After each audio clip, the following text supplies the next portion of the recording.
गरीबी का मजाक। राम प्रसाद जी हमेशा गरीब लोगों की मदद करने में सबसे आगे रहते थे, पर यह बात राम प्रसाद जी की पत्नी साधना जी को बिल्कुल पसंद नहीं थी। इसी बात को लेकर दोनों पति पत्नी में बहुत बार बहस भी हो जाती थी। राम प्रसाद जी की एक लौती बेटी प्राची अभी 8 साल की थी। अगले दिन प्राची का जन्मदिन था, लेकिन राम प्रसाद जी अपनी फैक्ट्री के काम से शहर गए हुए थे। शहर से गांव बहुत दूर था, इसलिए वो अपने ड्राइवर महेश से बोले, महेश, कल बेटी का जन्मदिन है, इसलिए आज रात तक हमें गांव पहुंचना ही होगा। हाँ साहब, आप चिंता मत करो, हम पहुंच जाएंगे, कार चलाते हुए महेश ने कहा। लेकिन महेश भी थक चुका था। कुछ देर बाद उसे झपकी आने लगी। तब राम प्रसाद जी ने कहा, महेश, ऐसा करो, तुम मुझे कार चलाने दो और तुम कुछ देर आराम कर लो। तो महेश ने मना करते हुए कहा, साहब, कुछ देर किसी होटल में सुस्ता लेते हैं, प्राची बिटिया के जन्मदिन तक हम पहुंच जाएंगे। पर राम प्रसाद जी नहीं माने। वो नहीं चाहते थे कि जन्मदिन वाले दिन वो अपनी बेटी को नाराज करें। इसलिए राम प्रसाद जी खुद कार चलाने लगे और महेश बगल में बैठ गया। कुछ देर बाद राम प्रसाद जी को भी झपकी लग गई और कार खाई में जा गिरी। दोनों गंभीर रूप से घायल हो गए। जब आंख खुली तो राम प्रसाद जी अस्पताल में आईसीयू में थे। हालात बहुत गंभीर थी। वो कुछ दिन हॉस्पिटल में रहे। जब भी वे महेश के बारे में पूछते तो उनकी पत्नी साधना जी कह देती कि वो बिल्कुल ठीक है, उसे कुछ नहीं हुआ। लेकिन जब राम प्रसाद जी अस्पताल से ठीक होकर घर आए तो उन्हें पता चला कि महेश की उस हादसे में मृत्यु हो गई। बस इस बात ने उन्हें बेचैन कर दिया। वे अपने आप को जिम्मेदार मानने लगे, क्योंकि यदि वे उस रात महेश के कहने पर कहीं रुक गए होते तो वो हादसा ही नहीं होता। कुछ सोचकर वो महेश के घर गए। उन्होंने देखा कि महेश के घर में उसकी पत्नी और एक 6 साल की बेटी है। उसके घर में वह अकेला ही कमाने वाला था। राम प्रसाद जी को देख महेश की पत्नी सावित्री रोने लगी और अपने घर की हालत बताने लगी। उसकी बात सुनकर राम प्रसाद जी का दुख और बढ़ गया। उन्होंने सावित्री को कुछ रुपए देने चाहे, पर सावित्री ने मना कर दिया और बोली, साहब, कुछ काम दिला दो, ये घर किराए का है, बच्ची भी छोटी है। तो राम प्रसाद जी ने कुछ सोचकर कहा, ठीक है, अपना सामान लेकर मेरे साथ हवेली चलो। तो सावित्री अपनी बेटी खुशी को लेकर राम प्रसाद जी के साथ हवेली आ गई। राम प्रसाद जी ने साधना जी को आवाज लगाई और बोले कि सावित्री और उसकी बेटी अब से इसी हवेली के बाहर जो कमरे बने हैं वहीं रहेंगी और हवेली में काम करेंगी। तो साधना जी चिढ़ते हुए बोली, कितने गरीबों पर यूं पैसे लुटाओगे? यहाँ नौकरों की कोई जरूरत नहीं है। शांताबाई है, फिर इन्हें यहाँ आसरा देने की क्या जरूरत है?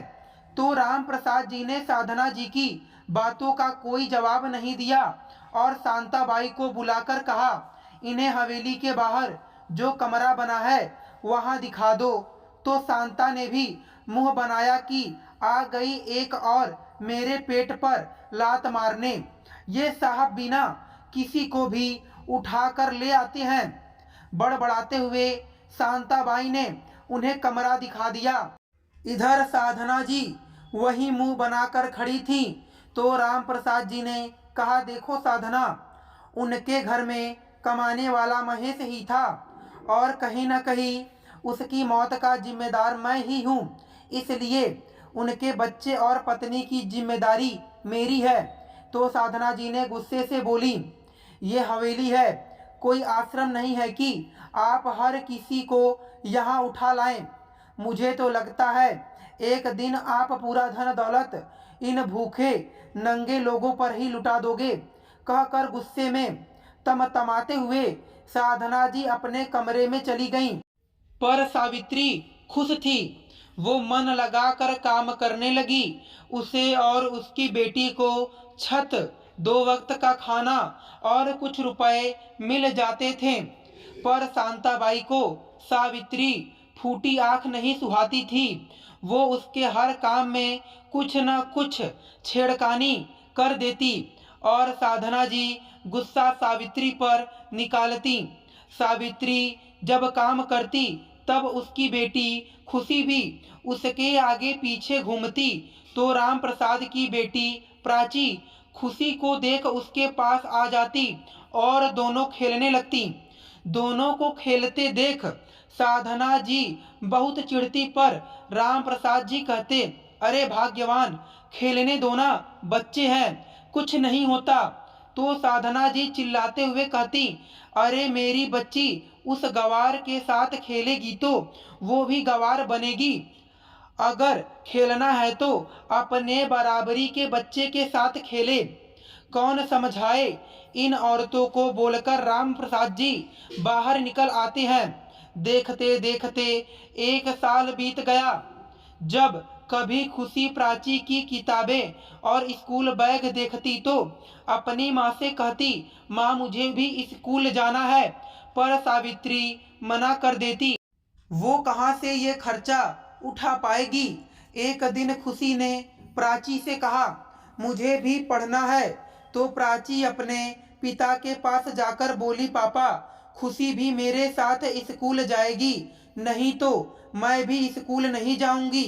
वो मेरी बेस्ट फ्रेंड है, उसे मेरे साथ स्कूल भेजो ना। तो राम प्रसाद जी ने कहा, अच्छा ठीक है बेटा, कल से खुशी भी तेरे साथ स्कूल जाएगी। ये सुन प्राची तो खुश हो गई, पर साधना जी गुस्से से लाल हो गई और बोली, अब क्या उसको अपने सर पर बिठाओगे। घर पर क्या कम था जो अब उसे स्कूल भी प्राची के साथ भेजोगे। तो राम प्रसाद जी ने कहा, पढ़ने दो ना, बच्ची है। जब भगवान ने हमें दौलत दी है तो हमें अच्छे कर्म भी करने चाहिए। प्राची और खुशी की दोस्ती दिन पर दिन बढ़ती जा रही थी। प्राची खुशी को अपने साथ हर जगह ले जाती, अपने कपड़े, किताबें, यहाँ तक कि खाने की चीजें भी शेयर करती। उन्हें देख लगता जैसे वे सहेलियां नहीं, बहनें हों। ये देख साधना जी मन ही मन बड़बड़ाती कि बाप तो दानवीर था ही, अब बेटी भी अपने पिता के नक्शे कदम पर चलने लगी। पर सावित्री राम प्रसाद जी की बहुत शुक्रगुजार थी, क्योंकि उनकी वजह से आज उसकी बेटी खुशी स्कूल जा पा रही थी। खुशी भी राम प्रसाद जी को बहुत इज्जत और मान देती थी। उन दोनों माँ बेटी को खुश देखकर राम प्रसाद जी के दिल का बोझ भी हल्का होता जाता। समय बीता, खुशी और प्राची कॉलेज में आ गई। खुशी पढ़ने में बहुत होशियार थी। अब वो बच्चों को कोचिंग देकर अपना खर्च निकालने लगी थी। प्राची भी सीधी सादी थी अपने पिता की तरह। साधना जी चाहती थी कि अब प्राची के लिए लड़के देखने शुरू किए जाएं। उसकी शादी उन्हीं की तरह रईस घर में की जाए। प्राची का मन नौकरी करने का था, पर साधना जी ने साफ इनकार कर दिया कि जो भी करना है शादी के बाद अपने पति की मर्जी से करना। कुछ दिन बाद साधना जी अपने रिश्तेदार के यहाँ शादी में गई थी। वहाँ उसने अपनी ही तरह एक रईस परिवार को देखा। राम सिंह जी जो एक नामी बिजनेसमैन थे और उनके 2 बेटे थे। बड़ा बेटा सुमित जो अपने पिता के बिजनेस में हाथ बटाता था और छोटा बेटा अमित कॉलेज में पढ़ाई कर रहा था। साधना जी ने घर जाकर राम प्रसाद जी से बात की तो उन्होंने कहा, ठीक है, बुला लेते हैं। उन्हें मिलकर ही पता चलेगा कैसे हैं। तो अगले दिन साधना जी ने राम सिंह जी को सहपरिवार अपने घर आमंत्रित किया और शांताबाई और सावित्री से कहा, मेहमान आ रहे हैं, हवेली पूरी तरह चमक जानी चाहिए, कोई गलती नहीं होनी चाहिए। कहते हुए साधना जी जैसे ही हवेली की तरफ जाने लगी, तभी उनकी नज़र खुशी पर गई तो उस पर चिल्लाते हुए बोली, ऐ लड़की, तू आज हवेली में मत आना, समझी ना, अगर तेरी वजह से कोई भी गड़बड़ी हुई तो अच्छा नहीं होगा।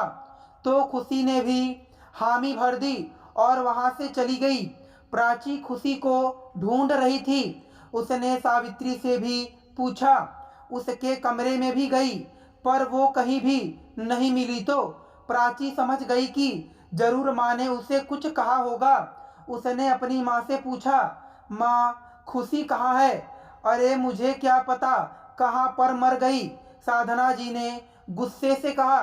तो प्राची बोली, जरूर आपने ही कुछ कहा होगा उससे। कहते हुए वो अपने कमरे में चली गई तो साधना जी भी बड़बड़ाने लगी, न जाने माँ बेटी ने क्या जादू कर दिया है दोनों बाप बेटी पर, जो दिन भर दोनों उनके नाम की माला जपते रहते हैं। प्राची का बस चले तो वो खुशी को अपने साथ ससुराल भी ले जाए। थोड़ी देर बाद राम सिंह जी और उनका परिवार भी आ गया। वो सब बैठे बातें करने लगे। प्राची भी उन सब के साथ हाल में बैठी थी, पर वो बार बार दरवाजे की तरफ देख रही थी। तभी मिसेज राम सिंह ने कहा, क्या हुआ बेटी, किसी का इंतजार कर रही हो क्या? तभी उसे दरवाजे की तरफ से खुशी आते हुए दिखाई दी तो अचानक ही उसके चेहरे पर रौनक आ गई। खुशी, तू कहाँ चली गई थी? अरे कहीं नहीं दीदी, किसी काम से बाहर गई थी, तू बात कर, मैं रसोई में जाती हूँ। कहते हुए खुशी आगे बढ़ गई तो खुशी को देखकर साधना जी का मुंह बन गया। कुछ देर बाद सुमित का छोटा भाई अमित बोर हो रहा था, इसलिए वो उठकर हवेली देखने लगा। हवेली देखते देखते वो रसोई की तरफ चला गया। रसोई से बाहर खुशी का निकलना हुआ और वो उससे टकरा गई। जैसे ही सुमित ने खुशी को देखा तो वो बोल पड़ा कि तुम प्राची की कौन हो? तो खुशी ने कोई जवाब नहीं दिया और वहां से चली गई। फिर अमित भी हवेली देख वापस जाकर सबके साथ बैठ गया। तभी खुशी चाय नाश्ता लेकर आई और टेबल पर रख जैसे ही वापस जाने लगी, तभी अमित ने साधना जी से पूछा, आंटी जी ये कौन है? आपने इनका परिचय तो करवाया ही नहीं।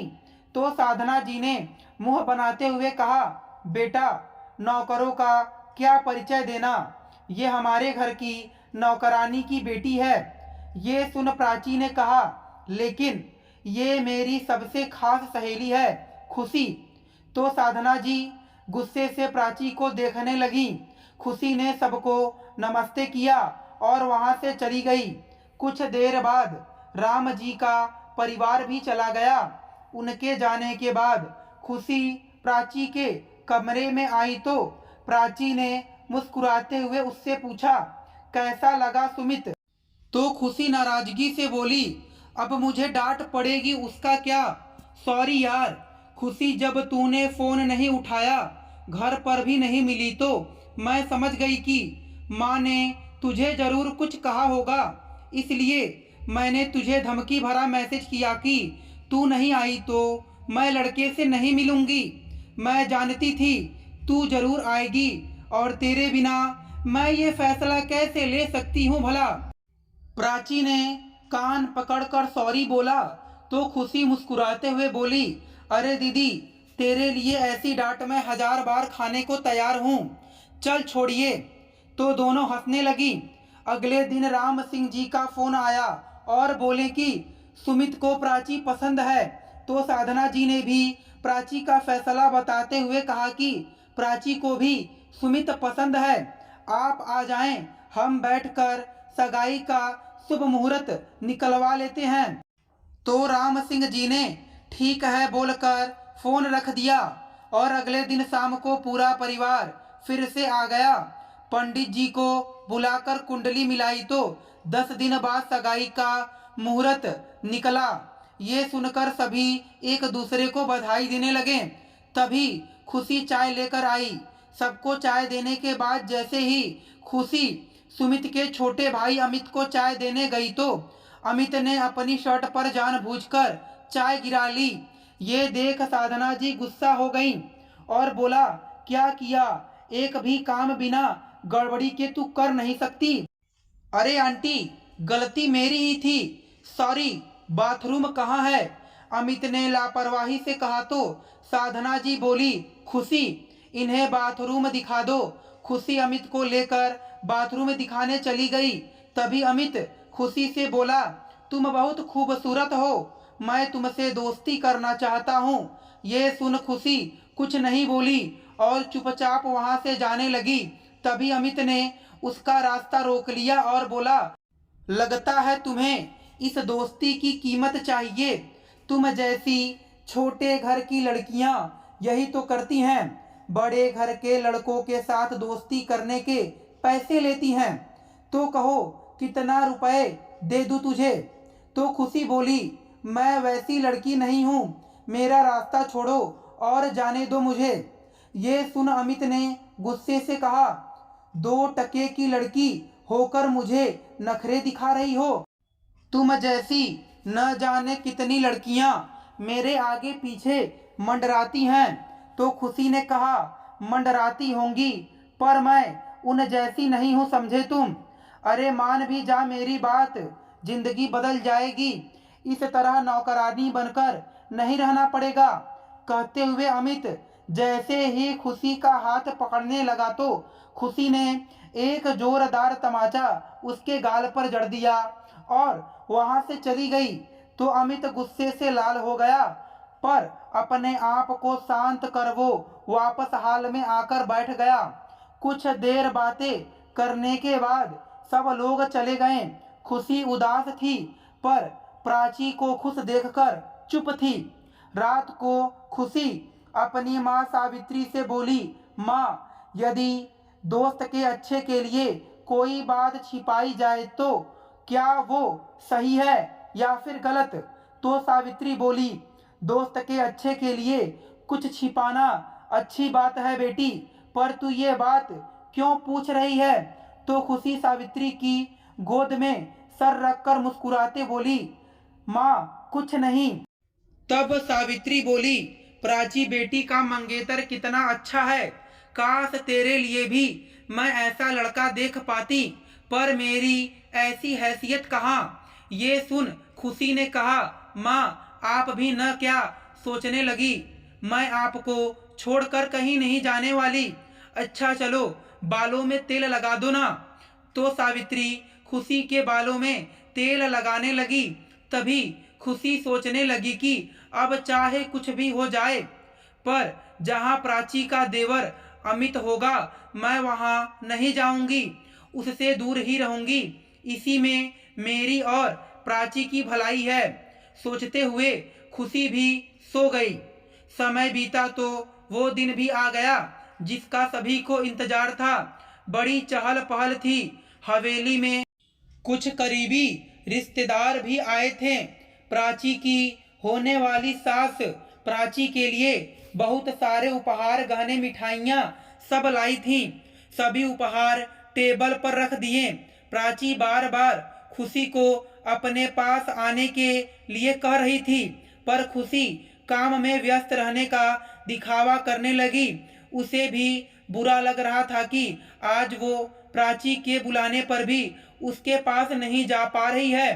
अमित आज खुशी की तरफ देख भी नहीं रहा था। ये देख खुशी ने भी राहत की सांस ली कि चलो ठीक है, उस दिन का तमाचा खाकर अमित को सबक मिल गया।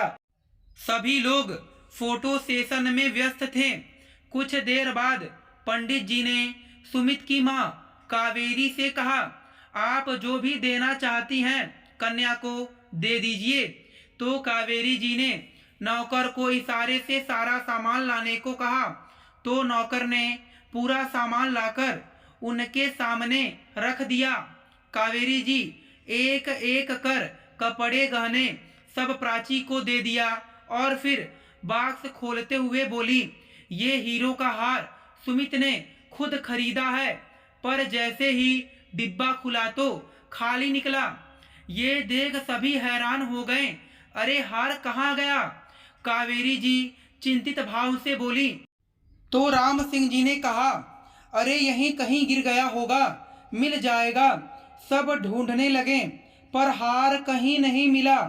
तो कावेरी जी ने कहा कि यहाँ मौजूद सभी नौकरों की और उनके कमरों की तलाशी ली जाए। तभी साधना जी बोली, हमारे नौकर ऐसा नहीं कर सकते, वो हमारे यहाँ कई सालों से काम कर रहे हैं। फिर कावेरी जी ने कहा, अरे बहन जी, क्या पता कब किसकी नीयत बदल जाए, इसलिए तलाशी ले लेनी चाहिए। राम सिंह जी ने कहा तो साधना जी भी चुप हो गईं।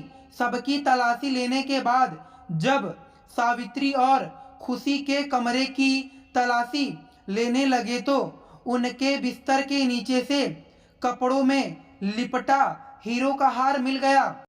सब ये देखकर हैरान हो गए।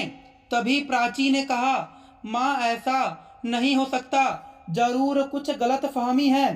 सावित्री भी राम प्रसाद जी के सामने रोते हुए बोली, साहब ये सब हमने नहीं किया। पर आज राम प्रसाद जी चुप थे। तभी साधना जी ने कहा, देख लिया ना, पैर की धूल को सर पर बिठाने का नतीजा। मैं कहती थी तो तुम सबको गलत लगती थी ना। अब ये इस घर में नहीं रहेंगी, समझे आप दोनों। तो राम प्रसाद जी बोले, पर साधना। तभी साधना जी उनकी बात बीच में ही काटते हुए बोली, अब मैं नहीं सुनूंगी किसी की भी। फिर सावित्री की तरफ देखते हुए बोली, अपना सामान ले और अपनी बेटी के साथ निकल जा इस घर से, इससे पहले कि मैं पुलिस बुला लूं। तभी प्राची ने कहा, माँ प्लीज ऐसा मत करो। पर साधना जी ने गुस्से में किसी की नहीं सुनी और सावित्री को खरी खोटी सुनाकर जाने को कह दिया। सावित्री और खुशी अपना सामान लेकर वहां से चली गईं। उनके जाने के बाद राम प्रसाद जी ने सभी मेहमान से माफी मांगी और उन्हें जाने को कह दिया। कुछ देर बाद राम सिंह जी का परिवार भी चला गया। उनके जाने के बाद प्राची बार बार खुशी को फोन लगाती रही, पर वो फोन नहीं उठा रही थी। खुशी और सावित्री बस्ती में जहां वे पहले रहते थे वहां अपनी एक रिश्तेदार के पास चली गईं। इधर प्राची बहुत रो रही थी। तभी साधना जी ने कहा, देख भूल जा उस लड़की को, मैं पहले ही कहती थी इन गरीब लोगों का भरोसा नहीं, कब किनकी नीयत बदल जाए। और सुमित कितना अच्छा लड़का है। अब इसलिए तू अपनी नई जिंदगी के बारे में सोच। उधर राम प्रसाद जी भी परेशान थे, कमरे में बेचैन से घूम रहे थे और साधना जी से कह रहे थे, साधना यकीन नहीं होता सावित्री और खुशी ने ऐसा किया होगा, तुम्हें क्या लगता है? तो साधना जी बोली, मुझे तो पहले भी वो पसंद नहीं थी। मुझे लगता है प्राची का रिश्ता तय हो जाने से सावित्री को जलन हो गई और उसने बेटी के भविष्य के लिए चोरी की होगी। खैर छोड़िए, हार और चोर दोनों मिल गए। अब आप प्राची के भविष्य का सोचिए। 2 दिन बाद साधना जी प्राची के पास आकर बोली कि सगाई की तस्वीर आ गई है, चल हम सब साथ बैठकर देखते हैं। तो प्राची ने कहा, माँ मेरा मन नहीं है, बाद में देख लूंगी। पर साधना जी उसे जबरदस्ती ले गईं। वे तीनों बैठ तस्वीर देखने लगे। इधर सावित्री खुशी से बोली, बेटी तुझे क्या लगता है ये सब किसने किया होगा? तो खुशी ने कहा, माँ मुझे शांति आंटी पर शक है, क्योंकि उन्हें हम फूटी आंख नहीं सुहाती थी। दोनों माँ बेटी सोच में पड़ गईं। इधर कुछ दिन बाद प्राची ने साधना जी से कहा, माँ कल सुबह हम सुमित के यहाँ चलते हैं, उन्हें भी सगाई की तस्वीर दिखानी है। तो साधना जी ने कहा, ठीक है, मैं कावेरी जी को फोन कर बता देती हूँ। अगले दिन वो सब राम सिंह जी के घर चले गए। प्राची बड़ी खुशी के साथ सुमित को सारी फोटो दिखा रही थी। सभी आपस में बातों में व्यस्त थे। तभी उनके घर का खास नौकर रमेश नाश्ता लेकर आया। प्राची उस नौकर के आने का ही इंतजार कर रही थी। उसके आते ही बोली, इस तस्वीर में देखो और बताओ, आप उस दिन टेबल के पास ये गहने का बॉक्स लेकर क्या कर रहे थे? तो रमेश ने कहा, कुछ नहीं दीदी, मुझे अमित भैया ने देख रेख करने को कहा था। तभी कावेरी जी बोली, क्या हुआ प्राची, तुम इतने सवाल क्यों पूछ रही हो? तो प्राची ने कहा, आप 1 मिनट रुको आंटी, मैं इनसे कुछ पूछना चाहती हूँ। अच्छा तो ये बताओ, उस दिन तुम हवेली के बाहर नौकरों के कमरे में क्या करने गए थे? ये सुनते ही रमेश हड़बड़ा गया और डर के मारे उसके मुंह से निकल गया वो हीरो का हार। ये सुनते ही सब रमेश की तरफ देखने लगे। तभी रमेश बोला, मुझे माफ कर दो साहब, मैं गरीब आदमी हूँ, मुझे माफ कर दो। तभी प्राची ने कहा, रुको, मैं अभी पुलिस को बुलाती हूँ। इतने में अमित भी बाहर से आ गया। तभी कावेरी जी सुमित से बोली, फोन लगा पुलिस को, जिस थाली में खाया उसी में छेद किया। ये सुन रमेश घबरा गया और अमित के पैर पकड़कर बोला, भैया बचा लो मुझे, मैंने पहले ही आपसे कहा था मैं पकड़ा जाऊंगा, पर आपने कहा कि कुछ नहीं होगा, बस मेरा इतना काम कर दो। अब आप चुप क्यों हैं, कुछ कहिए ना। सभी अमित को देखने लगे। अमित बोला, ये क्या बकवास कर रहा है तू, मैंने तुझे कब कहा था? कहते हुए वो रमेश को चुप रहने का इशारा करने लगा। पर रमेश गुस्से में बोला, आप ही ने तो कहा था कि वो 10 लाख का हार चुरा कर उस नौकरानी के कमरे में रख देना। तभी कावेरी जी रमेश को 2 तमाचे जड़ते हुए बोली, सच सच बता, बात क्या है? तो रमेश ने कहा, सच में मालकिन, मुझे अमित भैया ने ही कहा था, अपनी माँ की कसम खाकर कहता हूँ। और आप ही सोचिए, मैं 8 साल से यहाँ काम कर रहा हूँ, मैंने कभी कोई चोरी नहीं की, और फिर मैं हार चुराकर वहाँ उस कमरे में ही क्यों रखता, और कहीं भी तो छुपा सकता था। सभी सोच में पड़ गए। तभी कावेरी जी अमित से बोली, तू बिगड़ेल था, पर इतना गिर जाओगे ये नहीं सोचा था मैंने। रमेश सही कह रहा है, वो हार कहीं और भी छुपा सकता था।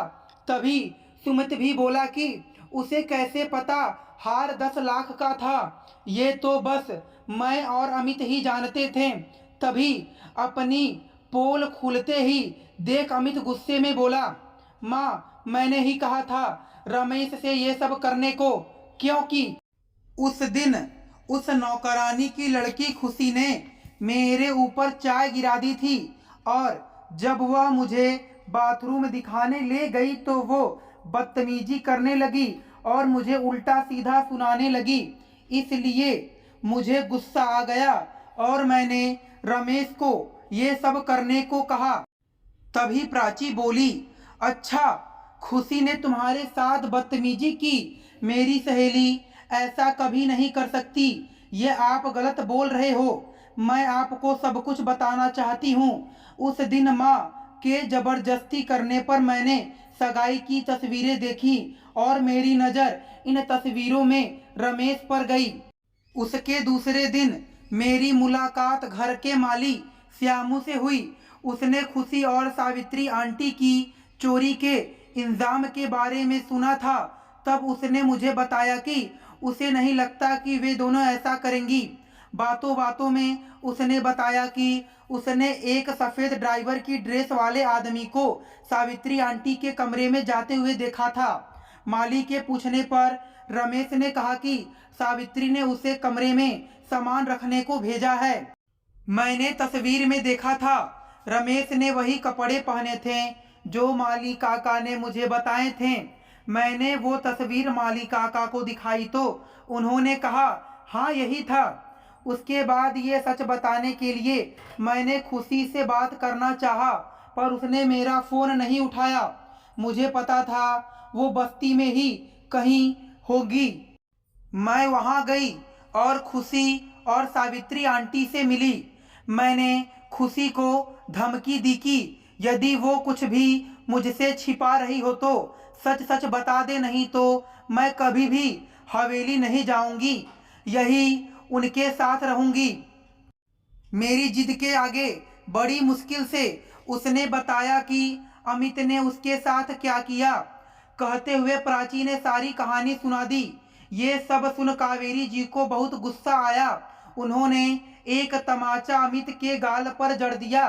तभी अमित ने गुस्से से कहा, उस 2 टके की लड़की के कारण आपने मुझ पर हाथ उठाया, ये आपने ठीक नहीं किया। गुस्से में बोलकर अमित अपने कमरे में चला गया। तभी राम सिंह जी ने कहा, तुम्हारे ही लाड प्यार का नतीजा है। कहते हुए उन्होंने राम प्रसाद जी से माफ़ी मांगी। तो राम प्रसाद जी ने कहा, अब हमें चलना चाहिए, जो हुआ हम उसके बारे में बात करेंगे। कहते हुए वो सब बाहर आ गए। बाहर आते ही राम प्रसाद जी ने ड्राइवर से कहा कि जहां सावित्री रहती है गाड़ी उस बस्ती में ले चलो। कुछ देर बाद बस्ती में पहुंचकर राम प्रसाद जी ने सावित्री और खुशी से माफ़ी मांगी और उन्हें हवेली वापस आने को कहा। आज पहली बार साधना जी भी चुप थी। तभी प्राची बोली, खुशी चलो प्लीज़, अपनी दोस्ती की खातिर मुझे अपनी दोस्ती पर यकीन था। चाहे कुछ भी हो जाए हमारी दोस्ती कभी नहीं टूटेगी। कहते हुए उसने खुशी को गले से लगा लिया। ये देख सावित्री और खुशी का दिल पिघल गया और वे हवेली वापस आ गईं। अगले दिन राम सिंह जी का फोन आया और राम प्रसाद जी से बोले, साहब रिश्ते जोड़ने से पहले ही उनमें दरार पड़ गई और दरारों से रिश्ते कमज़ोर पड़ सकते हैं। दोनों भाइयों को एक साथ रहना है, हमें माफ़ कर दीजिए और आप अपनी बेटी के लिए कोई और अच्छा रिश्ता देख लीजिए। तो राम प्रसाद जी ने कहा, जी हम भी यही चाहते थे, धन्यवाद कहकर फ़ोन रख दिया। राम प्रसाद जी ने फ़ोन रखकर यह बात प्राची और साधना जी को बताई तो साधना जी भी बोली, उन्होंने सही ही कहा, अब रिश्ता जोड़ने से कोई मतलब नहीं है। प्राची उदास थी पर खुशी भी थी, क्योंकि उसकी प्यारी सहेली वापस आ गई थी।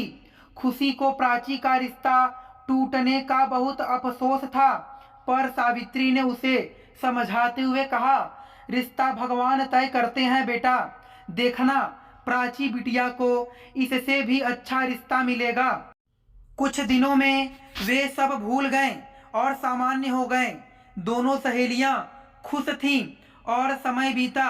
राम प्रसाद जी ने प्राची के लिए एक रिश्ता देखा।